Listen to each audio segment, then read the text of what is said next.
Boa noite, pessoal. Sejam muito bem-vindos. Aguardando vocês chegarem, já vou colocar aqui a live 4, análise de manchas de sangue. Análise de manchas de sangue. Muito bom. Seja bem-vinda aí, Larissa. Toda a galera que tá chegando aí. Tô aguardando aqui meu amigo Daniel. Ele vai começar aí a entrar pra gente começar a nossa live, encontro número 4. Né? Tô bem animado. Hoje é um tema muito quente. A parte da análise de manchas de sangue, vocês precisam acompanhar até o final. Boa noite, pessoal. Deixa eu ver aqui se ele apareceu aqui nesse aqui.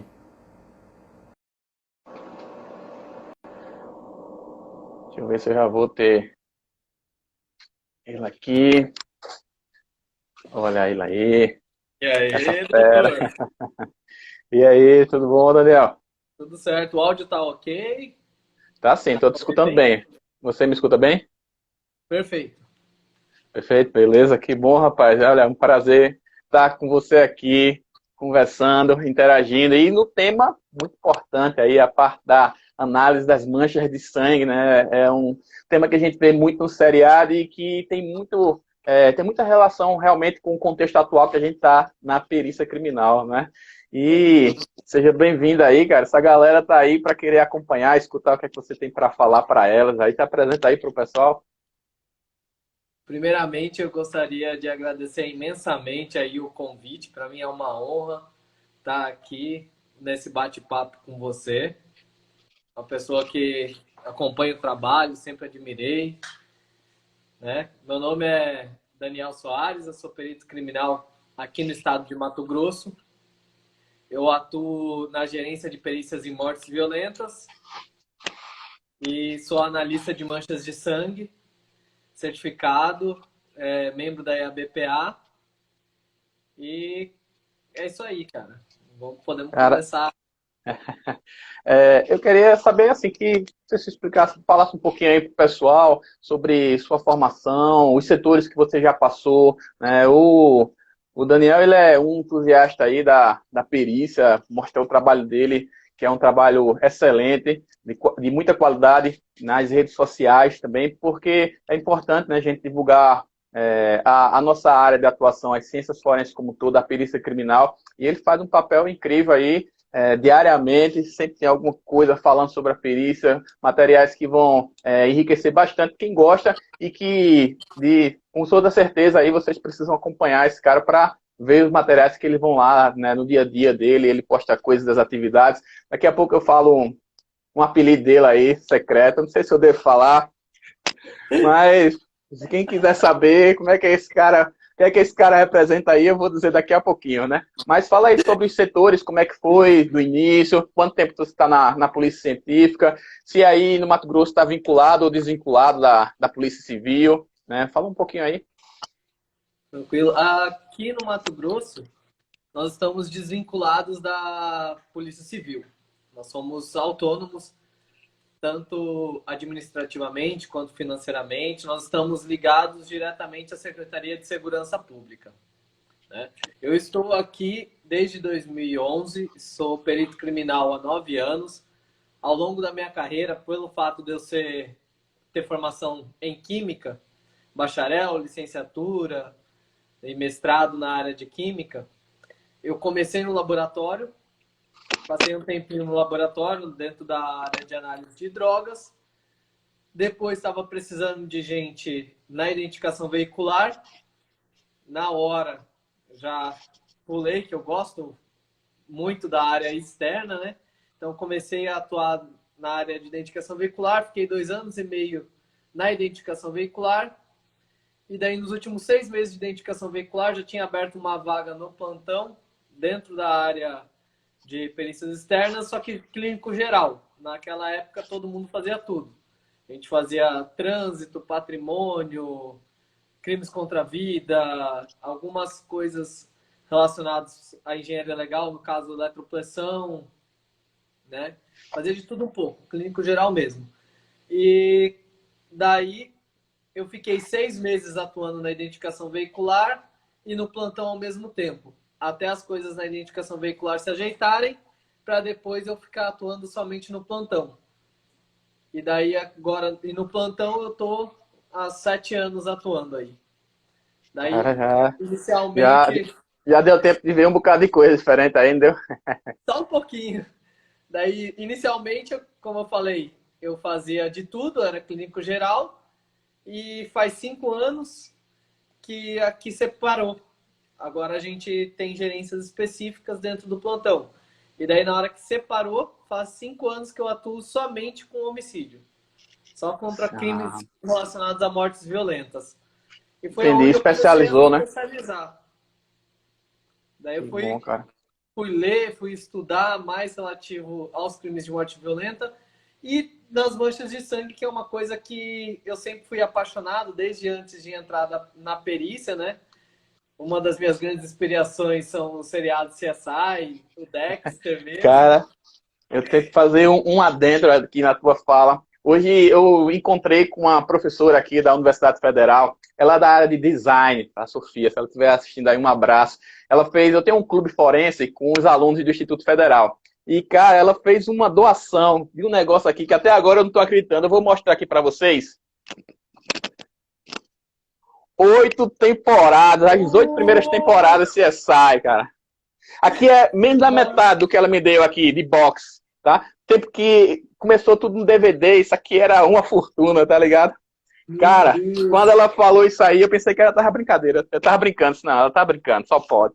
Ela disse, não, eu tenho aqui, porque... Aí eu perguntei, né, qual era a área dela e tal. E aí ela falou que era da área de design e tal, mas que ela gostava muito. E aí, como tava com essa questão da pandemia, não teve como a gente se encontrar antes. E hoje ela disse, olha, eu tô indo na universidade e tô indo lá, vou com meu marido entregar umas coisas e quero saber se tem como te entregar a doação. Eu disse, cara, não, tá de brincadeira. Cheguei lá, uma caixa cheia desses DVDs, eu vou rodar aí com meus alunos lá, eles vão ficar doidinhos aqui quando eles souberem. É Isso é raridade legal. encontrar, né? Os seriados, assim, eu gosto bastante. Eu fiz até um post uma vez para até onde vai a realidade, onde começa a ficção dentro dos seriados, né? Tem muita coisa ali que, por incrível que pareça, faz parte do nosso dia a dia, né? Muitas vezes não tão rápido, né? Mas a técnica que eles estão empregando ali existe de fato. Igual quando você vai assistir Dexter, que você vê lá os cordéis que ele puxa, aquelas linhas para descobrir aonde foi a área de origem daquelas manchas de sangue, né? Onde estava a fonte doadora daquele sangue no momento, no caso a vítima. E nada Massa. mais é do que o que a gente faz de fato no local de crime, né? Isso, Muitas às vezes vezes, sem aquele glamour todo, né? Porque o pessoal gosta às exato, vezes de exagerar, porque querendo ou não é trabalho. O cara que vai pra cena de crime, estiver lá no dia ensolarado, vai suar, né? Se estiver num exato. local, né, tipo, muito afastado, vai ter mosquito, vai ter pernilongo, vai ter tudo isso lá. E no seriado não mostra não, todo mundo só morre lá no seriado em canto bonito, né? O cara tá dentro do ar-condicionado, sapatinho bonitinho, lustrado. Ah, A gente olha, antes não. da gente entrar realmente 200 no mil nosso... linhas vermelhas que ele puxa, né? A gente puxa 5 e tá ótimo. Porque já deu outra ocorrência. Se você puxar mais do que 5, já a Aí outra já... ocorrência já tá esperando. Então, olha, antes da gente entrar, realmente tem muito conteúdo para a gente falar hoje, né? Vai falar sobre as classificações das manchas de sangue, regulares, irregulares, o que aqui tem em cada uma delas. O Daniel vai contar aí os casos deles, que ele já conseguiu resolver. Eu vou falar alguns casos meus também aqui. Eita, isso aí é... Eu acho que já pode dizer que isso é a Bíblia brasileira, da parte de análise de manchas de sangue. Acho que sim, né? Pois é, eu Olha, concordo. É uma é, literatura excelente. Assim como você tem o livro do Tom Bevel, né, nos Estados Unidos, eu acho que o livro do Canelas foi um diferencial aqui na nossa realidade. Até divisor então de a gente águas. ia buscando muita coisa fora do país, né? O Canelas ele já trouxe as terminologias de acordo com o que vem da Associação Internacional de Analistas de Manchas de Sangue. Veio E é um livro padronizando, muito né? bem escrito, muito bem com as figuras, né? Ajudam bastante no local. E a gente não tá fazendo parceria e vendendo livro, não, tá, pessoal? É porque é verdade mesmo. Ô, Daniel, me conta como é que é a equipe de vocês, quando vocês vão para o local, o que é que você leva na tua maleta? Eu sempre gosto de saber disso, para saber, conhecer um pouquinho a realidade dos outros colegas, para comparar com aqui em Pernambuco. A gente já esteve conversando com outros peritos também, e é muito interessante, porque tem, às vezes, algumas particularidades de algumas regiões. Como é que é aí no Mato Grosso? Então, a nossa equipe, em teoria, é a gente e a gente mesmo. Um perito só? Por plantão, nós temos na equipe de vida 2 peritos, quando dá Não, eu sorte, sei, tem mas 3 vai pro local, peritos, a equipe é só um? mas é, mas aí a gente vai pro local, se for dentro da cidade, né, se for dentro de Cuiabá e Várzea Grande, dependendo das características da ocorrência, a gente até solicita para o colega que está de plantão acompanhar a gente. Então a gente muitas vezes vai em 2. Vocês não têm Mas auxiliar de perito, nem perito técnico, não. não, a gente não tem ninguém. No máximo, quando tem um motorista para dirigir a viatura. Mas não é todo plantão que tem motorista e muitas vezes, né, quando tem motorista é um só. E nem sempre ele está disponível porque a quantidade de ocorrências que dá numa região metropolitana é muito grande. E ele está ali disponível para atender, junto com o perito, acidente de trânsito, morte violenta, patrimônio, engenharia legal, meio ambiente. Entendi. A quantidade de Então, motoristas são menor do que a demanda que tem, né? exato. A gente tem viatura, a gente até tem bastante. Nós temos 4 viaturas, mas um motorista só. Então, muitas vezes a gente acaba dirigindo. Graças a Deus, eu consigo, na maioria das vezes, ir com um colega, né, para local. Então, são poucas vocês vão em dupla. sozinho. E mesmo quando eu vou sozinho, sempre tem no local o delegado e uma equipe de 2 investigadores, ou um investigador e um escrivão. Aí, como eles sempre estão no local, eles me auxiliam bastante também. E tem também a vantagem, por eu estar na capital, o IML sempre vai com uma equipe de 2 pessoas. Então, muitas vezes ali no local, o IML já ajuda os técnicos em necrópsia, já ajudam eu a manusear o corpo. Muitas vezes, quando o IML está com muita ocorrência, e eu sei que vai demorar, aí eu peço muito.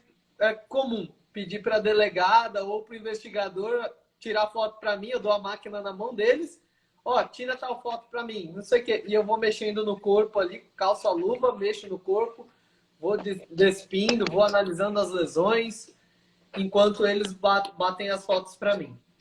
Entendi. Agora, isso aí demanda um esforço em dobro aí, né, do perito para conseguir fazer esse malabarismo, porque até mesmo nas fotos, nem todo mundo tem a arte de apertar um botão, né? Porque Exato. às vezes acontece, tira uma foto aqui, aí o cara tá uma foto ali, tá uma foto mais para baixo, tem que procurar algumas delas, né? E realmente é uma mão de obra grande, então. De vez em quando sai uma ou outra E desfocada. durante a madrugada, como é que Durante a vocês vão? madrugada, Porque Cuiabá é seguro, né? Não tem problema de bala perdida, nem nada disso. Aí é não, tranquilo, imagina, então. esses dias tinha uma colega que foi para uma ocorrência envolvendo Comando Vermelho, né? E daí, no meio da ocorrência, começou a rolar tiro de fuzil. Super tranquilo. Só... Tem até um Rapaz, vídeo gravado. tem... puxado isso aí, então. E vocês sozinhos na viatura? Cara, já colocaram arma na minha cabeça, no meio de uma ocorrência. No meio de uma ocorrência, cara? Briga entre Não brinca, não. e CV. Aí, Sim. os caras que tinham matado um dos braços do CV voltaram no meio da ocorrência, começou a trocar tiro de novo com a polícia, daí eles fugiram. Aí no final da ocorrência, eles voltaram novamente e nesse momento eu estava próximo da onde eles estavam chegando, eles pararam a moto e meteram a arma na minha cabeça. Sério, cara? Sério. Não foi ainda o meu dia. Mas já, essa história de arma na cabeça, teve colega que estava fazendo perícia, marginal chegou, meteu a arma na cabeça para roubar a câmera fotográfica. E o cara identificado, perito criminal e tudo mais. E quem fazia a segurança do local, o isolamento? A polícia militar não estava, não? O cara ia sozinho, Então, a Polícia Civil estava nesse local meu. a Polícia Civil estava. Só que eu estava a uns 7 metros, mais ou menos, do Afastado. investigador. E o investigador ainda chegou a mirar tal. Só que como o cara parou entre eu e o investigador estava de fuzil, se ele desse um tiro, ia transfixar e ia acabar me acertando, né? Então ele optou por não dar o tiro. E daí, na hora que eu apontei, porque o marginal até então não tinha visto o investigador ali com o fuzil.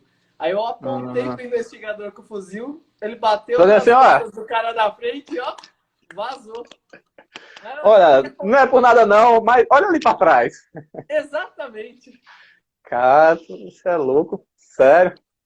Rapaz, a gente tem que ter muito cuidado, Tem porque o algumas pessoal pensa emoções que aqui. trabalhar como perito é muito bom, né? Pode ir lá, um salto alto e tal, né? De qualquer jeito, tem que ter muito cuidado e tem que estar tendo uma estratégia de sobrevivência até muitas vezes, né? Exato. Pronto. Olha, me fala um pouquinho aí. E você chegou a fazer o curso, né? Fazer agora certificado pela IABPA, né? IABPA. Isso. E o que é que esse curso, né, ele vai trazer? Como é que ele vai conseguir abrir os olhos do perito, das pessoas que gostam dessa parte, né? Porque no Brasil a gente ainda não tem pessoas que sejam especializadas, porque eu já vi gente reclamando até da necessidade de especialização em, por exemplo, fotografia forense. Deixa eu ver. Amanhã a gente vai falar com a Aline, ela é uma fotógrafa pericial lá de São Paulo. Ela tem cada foto, cara. Show de bola. Se tu olhar o perfil dela, o pessoal que tá aí, depois dá uma olhadinha no perfil dela, que vai ser amanhã. Cara, ela tira foto que ali a perícia fica linda, entendeu? Se ela entregar um laudo daquele, se eu pegasse um laudo daquele com aquelas fotos para olhar, eu chorava, emocionado, né? Muito boa. A gente vai ter outros fragmentos dentro da própria perícia que já são, tipo, requisitados como especialistas, como a questão da papiloscopia, né, que antes ficava somente sob a responsabilidade do perito. A gente tem muitos estados em que é competência agora do papiloscopista fazer esse tipo de atividade. E nas manchas de sangue, será que vai chegar algum momento que o cara vai dizer, olha, tem que ser, né, tem que ser certificado, tal? Como é que é a tua visão com relação a isso? Lá fora do país já existe essa necessidade e essa demanda, né? Então, eu acredito que em um futuro, não muito próximo, né? Porque a gente acaba, infelizmente, engatinhando perto de muitos países como Europa, Estados Unidos, né? Mas eu acredito que em um futuro, sim, vai ser necessário para você fazer uma análise mais robusta e até mesmo num tribunal, quando for arguido ali, né? For questionado se a pessoa tem ou não tal capacitação, tem tal qualificação. Hoje, até mesmo nos tribunais, não tem essa arguição, né? A respeito da capacidade técnica do perito. Lá fora, uma das primeiras coisas que eles fazem é tentar desqualificar o perito. Não é desqualificar o exame, porque eles sabem muitas vezes que o exame foi bem feito e que o cara é muito bom naquilo.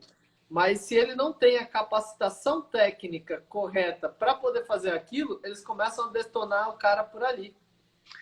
Eu já acompanhei antes, um tempo, com advogados tal, que tenta fazer essa desqualificação, né? Um do intuito principal é fazer aquele indúbio pro réu, né? Na dúvida, favoreça o réu. Então, se o cara talvez não seja o cara para fazer aquilo, ele talvez não seja uma resposta satisfatória para o que ele estava fazendo lá enquanto perito. Mas eu já vi muitos advogados quebrarem a cara porque o advogado também não sabe ter a expertise da perícia. E talvez isso mude com a situação dos assistentes técnicos, né? Porque já existia, mas agora com esse novo pacote, né, da lei aí anticrimes, a gente vai ter agora ele novamente colocado, ele foi uma junção aí de várias legislações que estavam soltas, colocou num pacote e de repente agora, de posse de um assistente, né, ele possa sim querer questionar algumas coisas. Para você ter uma ideia, eu já vi questionamento de tudo, mas eu nunca vi, por exemplo, questionamento sobre laudos de drogas, né? As metodologias, elas parecem que são, tipo, rezadas e amém lá, né, tal.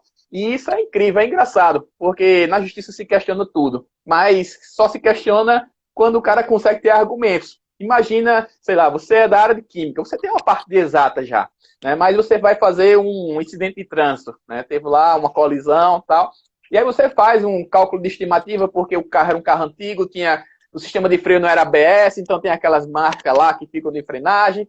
E aí você faz os cálculos, entrega, e chega lá no dia, o advogado chega e diz, olha, Daniel, você é da área de física, tal? Não, eu sou química. Como é que você faz uns cálculos na parte desse acidente, dessa ocorrência que teve aqui? Eu acho que seus cálculos talvez não sejam certos. Aí tu, estudado da área, já vai dizer, vamos fazer novamente os cálculos nós dois aqui, na frente de todo mundo, entendeu? Então já desqualifica o cara completamente naquela hora, e eu acredito que isso intimida, né? Eles não têm esse questionamento, talvez pela falta de suporte. Talvez se no futuro eles tiverem um suporte melhor. A mesma coisa eu acho das manchas de sangue, né? Entender as manchas de sangue, se você fosse dar um chute assim, de porcentagem de, sei lá, de profissionais, de peritos que fazem uma dentro do seu laudo, só falando sobre o perfil das manchas de sangue, né? Sobre essa análise. Você acredita que quantos por cento hoje fazem isso? Cara, eu acredito que se chegar no máximo uns 5% é muito, que faz uma análise rigorosa. Eu acho que assim, quase todos acabam comentando no laudo, uma Fazendo forma ou rastro. outra, vai falando ali e tal. No último Congresso Nacional de Criminalística, eu e outros analistas fizemos análise de laudos do Brasil inteiro a respeito da nomenclatura, para ver se existe ou não uma padronização de nomenclatura dentro do Brasil e como que é colocado nos laudos. E assim, todo mundo mandou laudo que tinha falando sobre mancha de sangue. Só que muitos falavam da existência dela e não analisavam ela, né? Tópico específico, aqui no estado de Mato Grosso, nós temos um tópico específico para análise de mancha de sangue em todo laudo de morte violenta que sai aqui da capital. O interior ainda possivelmente está se adequando, tal, estão criando os modelos padronizados deles, mas na gerência de perícias em mortes violentas nós temos um tópico lá específico para mancha de sangue, um tópico específico para elementos balísticos. A gente divide nosso laudo em diversos tópicos. E daí, Entendi. dentro do tópico de mancha de sangue, a gente faz a análise. E mesmo assim, mesmo tendo um tópico específico, não são todos os colegas que ainda fazem uma análise pormenorizada, né? Muitas vezes ele pega e coloca que tinha mancha tal, mancha tal, mancha tal, e não descreve ela com a terminologia correta, ou até mesmo não usa aquela mancha de sangue todo o potencial que ela teria de informação. Uhum. E também, até porque não é tão simples, a gente, em alguns casos são bem simples, são bem perceptíveis, mas quando a gente vai para a realidade, eu acho que a complexidade, por causa de sobreposição, por causa de interferências externas, né, por falta de tempo em uma ocorrência, porque está todo mundo lá, e ainda mais se eu tivesse uma situação feito o que você relatou, cara, que o cara tem que ficar preocupado aqui, ó, se vai vir algum balaço de um lado ou do outro, né, ou se vão roubar a minha câmera, eu também teria uma certa preocupação e talvez muitas coisas passassem mais despercebidas, né? Então, a gente, quando sai aqui à noite, por exemplo, aí tenta sair em comboio com o pessoal da delegacia, vai o pessoal aqui em Pernambuco, a gente tem a figura do auxiliar de perito, que é fundamental, cara, ajuda demais, dirige viatura, ajuda para fazer dar uma revisada nos equipamentos que a gente vai levar antes de sair, para não chegar lá no local e faltou não sei o quê, eu esqueci não sei o quê, né? Eu estava olhando, conversando ontem com o Lameirão, com o Diego Lameirão, e ele disse que bota as coisinhas dele aqui, ó, na bolsa, nas costas, e vai embora com o pessoal. Mas eles, aí, querendo ou não, ele ainda anda na viatura com os outros membros da equipe do departamento de homicídios. Querendo ou não, dá uma proteção a mais, né? Ele vai se juntar com outras viaturas da Polícia Militar e segue por locais. Então, acho que o perito ele precisa ter uma paz, vamos dizer assim, no local, né? Para que essa nuance aí que você falou, ela seja melhor observada, né? Sejam atenuadas. Eu tenho duas maletas, né? Eu tenho a minha mochila de costas, que daí na mochila eu levo máquina fotográfica, teste imunocromatográfico, barbante, palito de churrasco, lâmina de bisturi, kit para levantamento de impressão digital, minhas plaquetinhas, levo fita adesiva, luva e lanterna levo 3 lanternas, que eu tenho medo do escuro no local. Levo lanterna UV também, com comprimento de 455, para poder procurar sangue e outros vestígios biológicos, né? E eu tenho uma outra maleta, que daí eu deixo equipamentos que eu não uso tanto, mas que daí fica dentro da viatura, se eu precisar, eu busco. Vai lá. E daí eu levo mais um pouco de espetinho, de churrasco, levo giz, que é muito Mas importante. esses palitinhos de espetinho você leva para quê? Para avaliar a entrada de perfurações ou para fazer outras demarcações? Várias coisas. Como eu levo fita crepe também, muitas vezes, dependendo do terreno, a plaquinha não fica legal. Então eu passo ali como se fosse uma bandeirinha, a fita crepe, e daí eu coloco no terreno, demarcando os vestígios. 1, 2, 3, tal, para poder ficar. Muitas vezes você tem um terreno ali meio arenoso, com mato, que a plaquinha não fica legal, ela some. Então usa essas coisas. Daí, no caso de projétil de arma de fogo também, quando passa em vidro e outras coisas, eu gosto de usar a varetinha, né, de churrasco. E quando eu preciso traçar alguma coisa também, muitas vezes eu quero mostrar a direção de uma mancha de sangue, o sentido, eu já aproveito que ali no espeto de churrasco ele tem a pontinha, então eu já coloco do lado da mancha, mostrando qual é o sentido daquele deslocamento que eu estou observando na mancha de sangue. Legal, muito bom. Então, esse palitinho aí, ele é muito funcional, viu? É. Olha, eu quero só aproveitar aqui para a galera que tá aqui acompanhando a gente. Olha, pessoal, algumas pessoas têm falado que não tem recebido a notificação, não aparece que está rolando a live da gente, tá? Então, vocês precisam ir lá no meu perfil e apertar naquelas 3 bolinhas e colocar ativar notificações, para não ter o risco de você perder, né? Esse evento ele é totalmente gratuito, a gente está conversando aqui, o Daniel está aqui, né? Super à vontade aqui para conversar, recebeu super bem essa ideia da gente fazer essa live. Então a intenção é fazer a divulgação dos conhecimentos da gente aqui na parte das ciências forenses. Nós somos apaixonados por isso que a gente faz, mas a ideia também é ter um certificado para a galera apresentar na faculdade, para ter, dizendo que participou, e para isso precisa assistir pelo menos 7 das 11 lives que vai acontecer, e para confirmar que você estava nessa live, após terminar, vai ter um formulário de confirmação da vaga, da presença. Você vai lá no meu perfil, clica lá, tem um link lá na minha bio, e aí você vai conseguir dar a sua presença. Para as pessoas que estão respondendo, falando com a gente, nós vamos responder. Só tem um pouquinho de paciência, porque sou eu e mais 2 monitoras, a Camila e a Isabel, e tem uma galera muito grande, então a gente vai revezando ali, mas vai responder todo mundo, tá bom? Então, não se preocupa com relação a isso. Daqui a pouquinho eu vou falar a nossa palavra-chave. Tem que acertar a palavra-chave, tá? Por favor, não coloquem lá nos comentários. Deixa aqui para a galera vir assistir realmente, né? A gente não pode estar burlando aí as coisas. Então, daqui a pouquinho se liga na palavra-chave. E aí, Daniel, como é que se faz uma classificação aí dessas manchas de sangue aí? Dá uma aula para essa galera aí, pra gente... Vou pegar meu caderninho aqui. Simbora. Então, quando a gente chega no local, a primeira coisa que eu procuro é analisar a morfologia da mancha. Que a partir da morfologia da mancha, eu classifico ela já entre regular e irregular, que são os 2 grandes grupos. Manchas regulares, aquelas manchas com formato circular bem definido ou com formato elíptico. Manchas irregulares, ela não tem aquele formato bem definido, né? Se ela for regular, automaticamente ela já vai me remeter a alguns mecanismos de geração, como, por exemplo, a mancha gotejada, que vai agir somente a ação da gravidade sobre o sangue. Então, eu posso ter ali um gotejamento em trilha, seja do meu autor, seja da minha vítima, ou até mesmo do meu autor com sangue da minha vítima. E eu tenho como diferenciar essas possibilidades.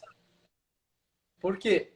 Se eu chegar ali, eu vejo que aquele gotejamento em trilha, ele começou com manchas bem pronunciadas e elas foram diminuindo ao longo desse gotejamento em trilha, uma grande possibilidade é que aquela fonte de sangue ela foi parando de entregar sangue ali para o ambiente. Então, pode ser que o meu agressor estava com sangue da vítima e ele foi perdendo sangue da vítima ali. Ele estava, por exemplo, uma faca suja de sangue. De início, ela tem uma certa quantidade de sangue. Com o passar do tempo, aquele sangue vai se esvaindo da faca. Então, essas gotas vão ficando cada vez menores no meu gotejamento em trilha até o momento que ela cessa. Então, é possível que aquilo ali seja do meu agressor. Como pode ser também da minha vítima e ela encontrou alguma coisa para estancar aquilo e parou. Só que daí eu vou ver que as minhas manchas, elas vêm com um formato ali, com uma morfologia muito semelhante, inclusive em tamanho, e de repente ela cessa. Então eu sei que aquilo ali possivelmente foi da minha vítima. Diferente do agressor com sangue da vítima, que é uma fonte que não é perene, né? Ela não é constante.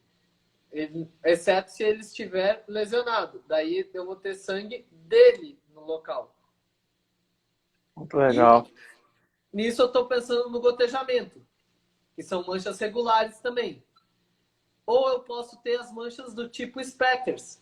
As manchas spatters é quando eu tenho uma ação de uma força externa, diferente da gotejada, que é somente a ação da força da gravidade. No caso das manchas spatters, eu tenho uma fonte externa aplicando ali. Então, no caso, eu tenho um objeto e daí essa mancha, no momento em que esse objeto impacta na minha fonte de sangue, essas manchas elas vão voar, né? Elas vão entrar em um voo livre até encontrar um anteparo. E daí eu tenho as famosas manchas impactadas.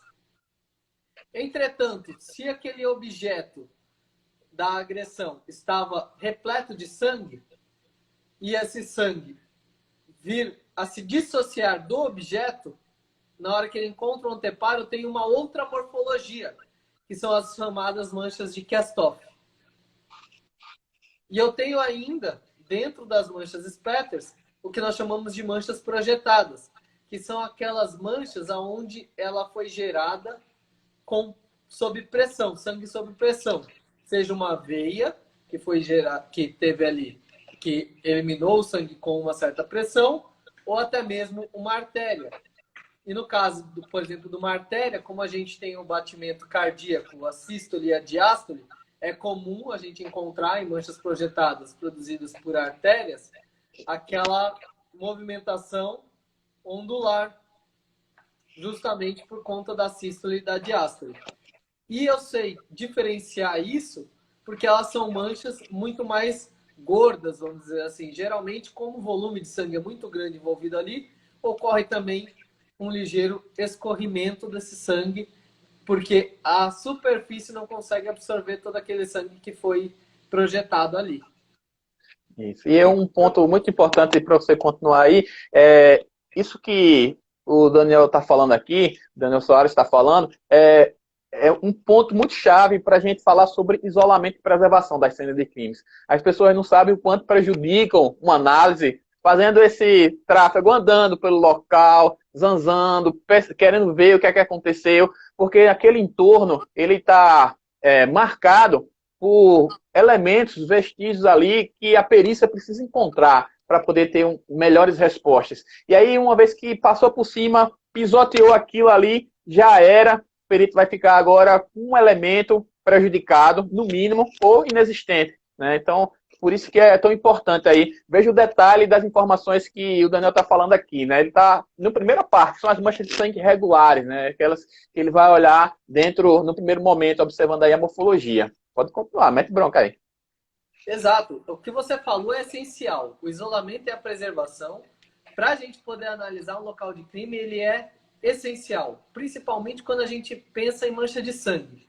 Porque se eu tenho, por exemplo, um gotejamento em trilha ali, que passa um pneu por cima, ou então uma pessoa pisoteia aquele gotejamento em trilha, aquela mancha, muitas vezes, ela vai ser perdida. Eu não vou mais ter aquela mancha. Então, muitas vezes, esse gotejamento em trilha ainda foi porque o autor se machucou. Então, eu tinha o DNA do meu criminoso ali naquela cena. Só que não houve o isolamento e a preservação, teve o popular que ficou pisoteando ali, e eu perdi o único elemento que poderia levar ao meu criminoso, que era o DNA. E esse crime, por mais que eu consiga descobrir a dinâmica, determinar tudo como foi, muitas vezes eu não tenho nenhuma testemunha, eu não tenho uma câmera de vigilância, eu não tenho nada que possa me indicar quem era o autor. Daí o único vestígio que poderia me indicar quem era o autor, e muitas vezes esse autor já passou pelo sistema criminal e já foi colocado no CODES, na hora que eu coletasse aquele DNA e eu jogasse pro laboratório, pedindo uma pesquisa no CODES, eu poderia chegar nele. E o único elemento Exatamente. que tinha se perdeu. Exatamente, cara. Então, isso é fantástico a gente perceber e que as pessoas entendam, e principalmente quem está assistindo aí, que o perito, quando ele pede um isolamento, já vi gente dizendo assim, mas o perito quer isolamento, não sei para quê, isso tudo, se ele só vai ficar naquele pedacinho ali. Mas a gente está fazendo uma análise, uma varredura do todo. Mas se o pessoal ficar em cima, sem prestar os devidos cuidados, a gente vai ter um prejuízo que pode definir aí, prender ou não, encontrar ou não uma pessoa, fazendo através de trabalhos periciais, lógico que em conjunto com a investigação, e conseguir chegar no resultado positivo aí para solucionar. E aquele cara que cometeu aquele crime, ele pode já cometer outros, entendeu? Ele pode ter cometido outros atrás, antes daquilo dali, ele precisa ser parado, e aí a perícia pode contribuir com isso, desde que ela não seja prejudicada quando chega no local, né? Os mais comuns que você encontra são manchas regulares ou irregulares nas cenas? Depende, né? Depende muito do isolamento e da preservação. E a gente encontra muito perfis sobrepostos. Os Isso é mais perfis difícil. geralmente irregulares sobrepondo os regulares. E daí você tem que tomar um grande cuidado, né? Para saber o que veio antes, o que veio depois, para dar a cronologia ali dos fatos. E até mesmo se aquele perfil regular que você está vendo ali não foi de repente por conta de algum curioso que acabou pisando ali e pisou muito forte e gerou uma mancha impactada em cima de uma poça que já existia. Então você tem que saber analisar da forma correta, com muita calma, né? Muita tranquilidade. Mas assim, os perfis mais pronunciados que a gente acaba encontrando em maior quantidade numa cena, geralmente são os irregulares. Até porque se você pensar o tamanho de uma poça frente a uma mancha impactada, a mancha impactada é um nada, são milímetros. Por mais que você tenha ali uma certa dispersão daquela mancha impactada, que eu consiga fazer uma área de convergência e fazer os devidos cálculos para descobrir aonde foi a área de origem, uma poça ela é muito mais pronunciada, né? Muito maior, ela vai seguir o escorrimento ali, a declividade do solo, então ela muitas vezes ela acaba se estendendo por uma grande parte. Se for ainda uma região que acertou uma artéria ou até mesmo uma região muito vascularizada, aquela poça, dependendo do tempo que tiver ali, ela vai até mesmo sobrepor todas as manchas impactadas que pudessem haver ali. Né? Isso, Então, daí exatamente. nisso a gente já entra nos perfis irregulares, né? Que nós temos aí, dentro dos perfis irregulares, a gente tem as manchas por contato, as manchas alteradas, os escorrimentos. Então aí eu entro. Eu tenho as poças. As poças são algo muito interessante que o perito sempre deve estar muito atento e não pode ter nojinho. A gente não pode ter nojinho de meter a mão no sangue em local de crime. Até fiz um post esses dias aí, aonde tem uma poça gigante e eu mexendo ali na poça encontrei um dente. O meu corpo já não estava mais lá, mas o fato de eu ter encontrado um dente, eu sei que aquele corpo foi lesionado na boca. E eu estava lidando com uma chacina onde tinha 5 indivíduos que foram mortos. Só que 2 deles haviam sido socorridos porque quando a polícia chegou, ainda estavam meio com vida. Briga, mais uma vez, entre PCC e Comando Vermelho. A gente entende bastante isso aqui. E daí eu sabendo que quando eu peguei o laudo do legista, eu vi que um dos que foram socorridos estava faltando um dente, eu consegui posicionar aquele corpo no local. Mais a coleta desse dente para mandar para o odonto legal, para confirmar, para ver se tratava do mesmo dente que estava faltando. Mais a coleta do sangue e o padrão também, eu consigo, com o DNA, afirmar com certeza absoluta que esse corpo era o que estava presente na cena do crime que foi socorrido. Show. Agora, e os palitinhos? Palitinho, nessa época, nessa hora, nem sempre ajuda, né? Porque os palitinhos não têm a sensibilidade da mão, né? Não, não tem como. Tem que calçar a luva e passar a mão ali. Só que você tem que tomar cuidado também, né? Você tem que saber apalpar a poça. É igual quando eu falo pra galera que você tem que saber apalpar o morto. Você não pode chegar chegando de qualquer jeito no morto. Você vai ofender o cara. Vai ofender a mulher que tá morta ali. O que eu quero dizer com isso? Muitas vezes a pessoa tem uma agulha dentro do bolso e você pode acabar se furando, se contaminando. Então eu falo, sempre com as mãos abertas, você vai encostando de leve no corpo, na região de bolsos, para saber se tem alguma coisa ali ou não, para depois colocar a mão no bolso e retirar. Porque a partir do momento que você apalpou, você sabe se tem alguma coisa ali ou não, e o que possivelmente tem. Você não corre risco. A mesma coisa na poça da mancha de sangue. Você vai com a mão aberta, com cuidado, devagar, mexendo. Encontrou alguma coisa, aí você vai fazendo ali como se fosse uma peneira, né? E você vai trabalhando de pouco em pouco em cada lugar. E bora rochar agora nessa parte das manchas irregulares, né? As manchas regulares, para a galera aí, sempre fazendo uma recapitulação, né? Elas vão ter, geralmente, as mais bonitinhas, assim, melhor desenhadas, né? Vamos dizer, de forma mais grosseiramente. E elas podem cair com a ajuda apenas da gravidade, e aí vai ser o gotejamento, ou ela pode ter alguma outra energia relacionada. Pode ser desde aquelas que saem de artérias, são projetadas, elas têm uma certa energia, fora a que está atuando da gravidade. A gente vai ter também as que são chamadas cast-off, que são as que são impregnadas em objetos, não é isso? E a gente vai ter também as impactadas, que geralmente são as que saem, né, do local onde foi atingido, seja por uma pancada, seja por um projeto de arma de fogo, né? Então, quando uma vítima ela é alvejada aí por um tiro, ela vai ter uma projeção também, que é importante, né? E agora, Daniel vai abrir aí o livro dele aí, do conhecimento que ele carrega aqui na cabeça dele aí, para falar sobre as irregulares para a gente aí. Antes de eu abrir o livro da cabeça, eu vou abrir o livro do Canelas para mostrar para a galera aqui a classificação dele. Sim, né, show de bola. Você pode, porque assim eles conseguem entender melhor essas subclassificações que a gente está falando. Onde eu tenho aqui desse lado as manchas regulares, as gotejadas e as spatters, e aqui desse outro lado eu tenho as irregulares. Daí as irregulares a gente entra nas acúmulo, alterada, escorrimento, né? Que são as manchas de contato, que são aquelas transferidas por contato, no caso das irregulares.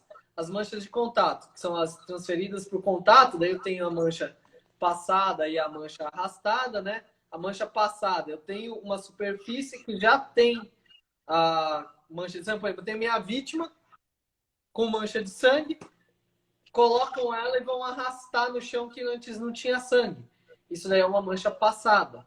E a mancha arrastada, o sangue já estava lá na superfície, chegou alguém e encostou nela e acabou mudando a morfologia dela. Isso daí é a minha mancha arrastada. Eu tenho, dentro das minhas manchas de acúmulo, eu tenho as minhas manchas que são a poça, né? Que a gente acabou de falar. Eu tenho também, dentro das manchas de acúmulo, as manchas de sangue sobre sangue. Por exemplo, o meu indivíduo estava sentado, tomou um tiro na cabeça. No que ele tomba aqui a cabeça, esse sangue vai começar a gotejar. Porém, como esse gotejamento vai gotejar em cima de outras gotas, ele vai formar uma poça e logo em seguida ele vai continuar gotejando. Isso vai quebrar a tensão superficial do sangue que estava ali presente e vai formar manchas que vão se dissociar daquela mancha principal, né, que são as manchas satélites. Então, eu tenho ali o que nós chamamos de acúmulo por gotejamento, um sangue sobre sangue. Eu tenho as manchas de escorrimento também. Muito comum para você analisar qual que era a posição do cadáver. Muitas vezes, se ele foi mexido e houve um escorrimento, esse escorrimento vai mudar de sentido. Então, você consegue voltar, saber aonde que foi o escorrimento inicial ali e saber qual que era a posição inicial, de repouso inicial daquele meu corpo. Essas escorrimentos são muito boas para isso. A de saturação também, né, que está dentro da questão do acúmulo, que é no tecido, né? Então a gente vai ver Exato. se começa a escorrer porque a gravidade ela vai nos ajudar, né? Vai fazer esse apoio, ela vai mostrar o caminho que o sangue estava percorrendo aí, utilizando a força da gravidade e dá uma noção se a vítima estava em pé, se estava sentada, se estava deitada. Então, Exato. isso é comum acontecer até, né? Se perceber, principalmente, dependendo do que for a cena, a gente tem abordagens em locais como lanchonete, restaurante, e fica bem claro essa percepção. Muito bem colocado. Vale ressaltar, quando você falou na questão da mancha de saturação, a gente tem que tomar cuidado, porque se dá em uma superfície absorvente, e muitas vezes essas manchas de saturação vão contra o sentido da gravidade, justamente pelo Sim, uma fato de parte. se dar em uma superfície absorvente, A capilaridade, né? devido à Do capilaridade do tecido. tecido. Muito bem, Boa. excelente. E a gente tem também as manchas alteradas. Daí as manchas alteradas, dentro das manchas alteradas, uma mancha que tem que tomar muito cuidado é com as manchas produzidas por insetos. Eita, Porque há um olhar desatento, aquela mancha produzida por inseto pode ser confundida com uma mancha espéter. Muitas vezes uma mancha impactada. cara, agora é difícil conseguir ter essa percepção, porque muitas vezes os ambientes já são de superfícies bem irregulares, né? Então a gente tem, por exemplo, material que é de parede, que é de cimento, que não tem um bom acabamento, né? Então, quando tem esse detalhe de conseguir perceber patas de insetos, como mosca ou outros insetos, não é fácil conseguir perceber isso facilmente. Como é que é Não, a tua não é experiência? fácil. Você já conseguiu fazer identificação para observar que poderia ser manchas oriundas aí de insetos? Eu, particularmente, nunca consegui ter a chance de ter um local que eu pudesse ter essa observação, essa discussão. Já tive alguns locais que eu fiz essa observação, mas uma das melhores formas é você batendo foto e dando um zoom na própria máquina. Inclusive, eu estou montando um glossário ilustrado de manchas de sangue, onde eu vou Massa. colocar as terminologias, o que são essas terminologias, daí explicar ali a terminologia e logo em seguida uma foto da mancha. A maioria são fotos de local, inclusive tem fotos dessas de inseto nesse glossário. É bem bacana. Ainda vai mais um tempinho produzindo, mas assim que tiver pronto, eu aviso aí para você, Boa, para a os gente divulga seguidores. para a galera, para o pessoal conhecer aí, porque as manchas de sangue, querendo ou não, elas dão um grande diferencial na análise do local, da cena, para você conseguir amarrar a dinâmica, né? Nem sempre você consegue. Lógico que tudo é um conjunto, mas as manchas de sangue parece que elas dão uma outra animada, assim, uma outra, vamos dizer assim, um ponto de esclarecimento mais robusto quando a gente está avaliando para dar um suporte às nossas hipóteses, né? A gente tem muito isso de trabalhar com as hipóteses nos locais e as manchas de sangue, porque as manchas de sangue são importantes, né? Porque ela tem a possibilidade de uma previsibilidade, né? Você consegue ter uma previsão do que vai acontecer com ensaios prévios que foram realizados. Fala muito sobre a questão de altura, né? Determinar a altura que caiu aquela mancha aquela gota de sangue, né? Mas tem várias interferências aí. Tem desde o local, o solo, né? Onde ela estiver ali, a superfície, né? Tem a questão que ela pode se soltar ali, e aí você não tem isso aí não dá uma firmeza, né? Como é que é essa questão aí de altura, que o pessoal fala muito, né? Então, É um mito, né? Que está envolvendo as manchas de sangue. exato. Isso daí, assim como algumas outras coisas, né? É um mito. A partir do diâmetro da mancha, você descobrir a altura.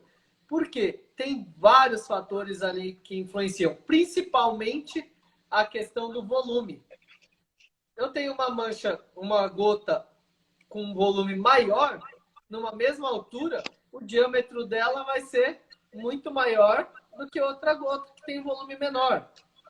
Outra coisa, a partir de uma determinada altura, a gente tem também que a velocidade, a resistência do ar versus a velocidade que essa mancha adquire devido à força-peso, ela acaba entrando, vamos dizer assim, em equilíbrio.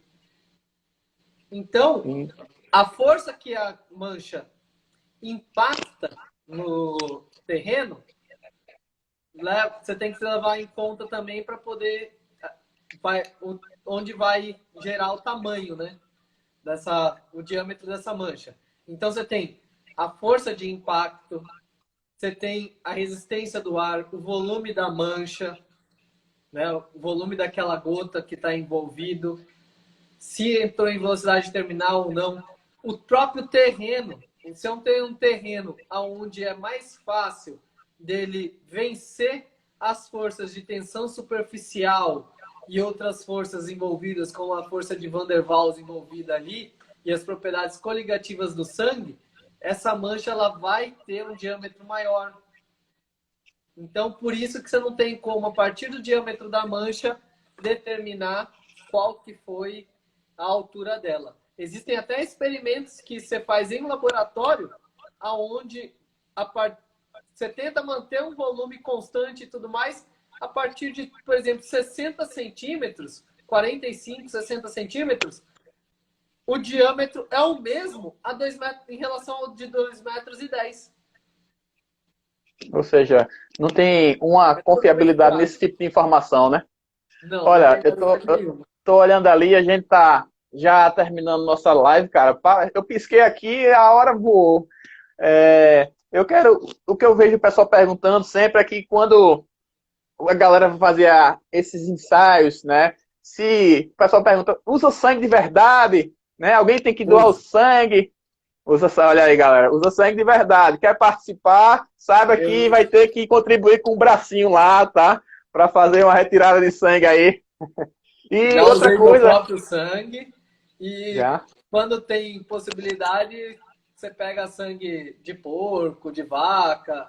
De repente, algum colega fala: não, vou matar um porco, vou matar uma galinha. Tá aqui o EDTA, guarda o sangue para mim. Ah, tá. Olha aí, pessoal. Sangue de verdade, não tem esse negócio de fazer a tintinha ali com quisuco, com outro corante. Não vai ter as mesmas características de viscosidade, de fluidez que o sangue real apresenta. Lógico que o sangue humano vai ser muito próximo do sangue dos animais aí, como porco, como cabra, como outros animais que são utilizados e que podem ser utilizados. Lógico que se a gente está trabalhando com o sangue humano na cena de crime, o sangue humano seria a melhor amostra que a gente teria, né? E para deixar registrado aqui, tá? Esse cara, Daniel aí, eu não sei se ele vai ficar meio chateado ou não, mas vocês façam uma investigação lá no perfil dele, tá? Ele é o perito camaleão, tá? Ele é o cara que consegue ter um visual mais alterado de tempos em tempos. Ora ele tá com cabelão aí, parece um roqueiro, ora tá com a barba, não tá. Então, ele é o perito aí no Brasil, vai ser o perito camaleão. Ele consegue ter essas modificações aí. É muito engraçado. E eu quase arranco a barba hoje para vir para live, viu? Olha aí, tá.